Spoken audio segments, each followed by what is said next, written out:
വിശുദ്ധ പൗലോസ് ശ്ലീഹ ഗലാത്യർക്ക് എഴുതിയ ലേഖനം 2-ാം അധ്യായം 20-ാം തിരുവചനം. ഇനിമേൽ ഞാനല്ല ജീവിക്കുന്നത്, ക്രിസ്തുവാണ് എന്നിൽ ജീവിക്കുന്നത്. ഈ ജീവിതയാത്രയിൽ സ്വഭാവത്തിന്റെ പല തട്ടുകളിലുമുള്ള വ്യക്തികളെ നമ്മൾ കണ്ടുമുട്ടാറുണ്ട്.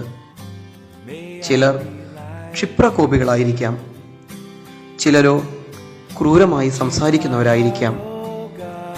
പുച്ഛത്തോടെ മറ്റുള്ളവരെ താഴ്ത്തിക്കെട്ടി സംസാരിക്കുന്നവരുമുണ്ട്. എന്നാൽ മറ്റു ചിലരോ വാത്സല്യത്തോടെ സംസാരിക്കുന്നു, സ്നേഹത്തോടെയും കാരുണ്യത്തോടെയും സംസാരിക്കുന്നു.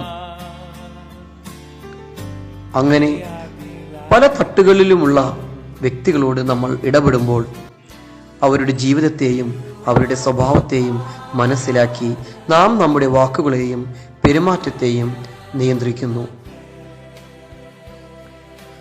ഞാൻ ക്രിസ്തുവിനെ അനുകരിക്കുമ്പോൾ ഞാൻ പഠിക്കേണ്ട ഒരു പാഠം, ഈ തട്ടുകളിൽ ഞാൻ ഏത് തട്ടിലാണ് നിലകൊള്ളുന്നത് എന്നതാണ്. കാരണം ഈ തട്ടുകളിലെ ക്രിസ്തു ശിഷ്യന് അനുയോജ്യമായ ഓരോ ചവിട്ടുപടികൾ നാം കയറുമ്പോഴും മറ്റുള്ളവർക്ക് വേണ്ടി സ്വയം നഷ്ടപ്പെടുത്തുവാനുള്ള ഒരു ആത്മധൈര്യം ക്രിസ്തുവിലൂടെ നമുക്ക് കൈവരുന്നു.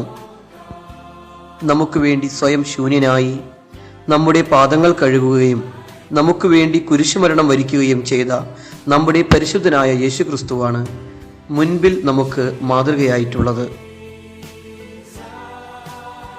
അങ്ങനെ ഒരു ശൂന്യവൽക്കരണത്തിലേക്ക് ഞാൻ എത്ര തട്ടുകൾ വിട്ടുകൊടുക്കുന്നുവോ അതനുസരിച്ച് ഞാൻ മുകളിലേക്ക് കയറുന്നു.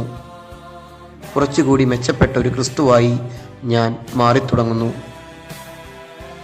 ഒരിക്കൽ പൗലോസ് ശ്ലീഹായെ പോലെ ഞാനും പറയും, ഇനിമേൽ ഞാനല്ല ജീവിക്കുന്നത്, ക്രിസ്തുവാണ് എന്നിൽ ജീവിക്കുന്നത്.